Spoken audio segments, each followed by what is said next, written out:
The Three Angels' Messages.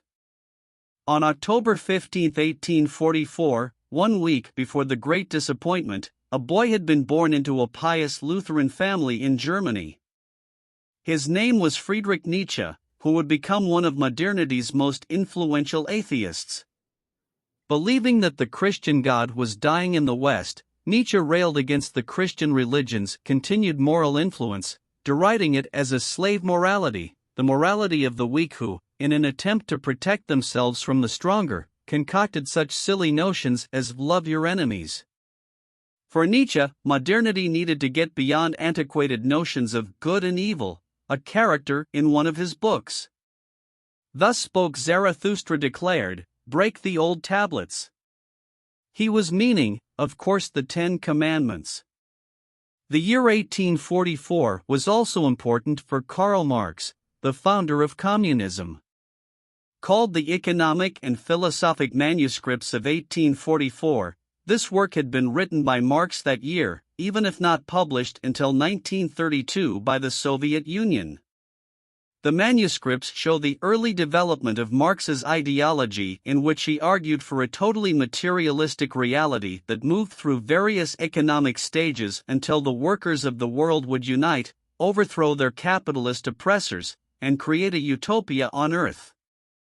The year 1844 had been an important one for Charles Darwin, too.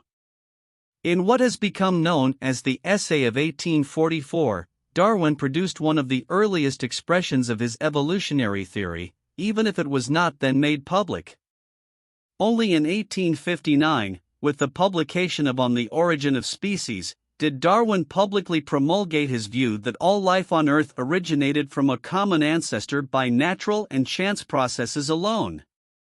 The year 1844 was, however, the fulfillment of the 2,300-day prophecy of Daniel 8 verse 14, and the same year that, out of the leftovers of the Great Disappointment, seeds were planted that would burgeon into a worldwide movement whose core message repudiated the guts of Marxist, Nietzschean, and Darwinian ideology. Contra Marx, the Seventh-day Adventist movement proclaimed that the great controversy between Christ and Satan, not a materialistic flow of history, explained world history that would end, not in a human-made communist utopia but in the supernatural establishment of God's eternal kingdom. Contra Darwin, the Seventh-day Adventist movement taught that life originated, not in the natural and chance process of random mutation and natural selection but by the power of the Creator God, who in 6 days created life on earth and rested on the seventh. And contra Nietzsche, the Seventh-day Adventist movement proclaimed not only that God exists but that his universal code of morality, the old tablets, the 10 Commandments, remains God's ultimate standard of judgment and binding on all humanity. A coincidence that all these events happened in 1844? One should not think so. Marx, Nietzsche, and Darwin are 3 influential figures whose work has caused humanity irreparable harm. But amid all these errors, God did not leave the world without a witness to his truth, which is why, amid these destructive ideologies, he raised up a movement that would, over time, morph into the Seventh-day Adventist Church and that would proclaim his last-day truth to the world, the Three Angels' Messages.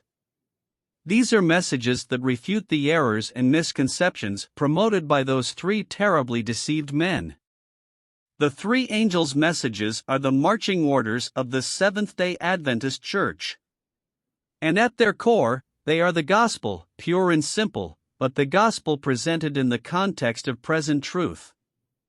And this, the Three Angels' Messages, is our study for the quarter. Pastor Mark Finley is the author of this lesson.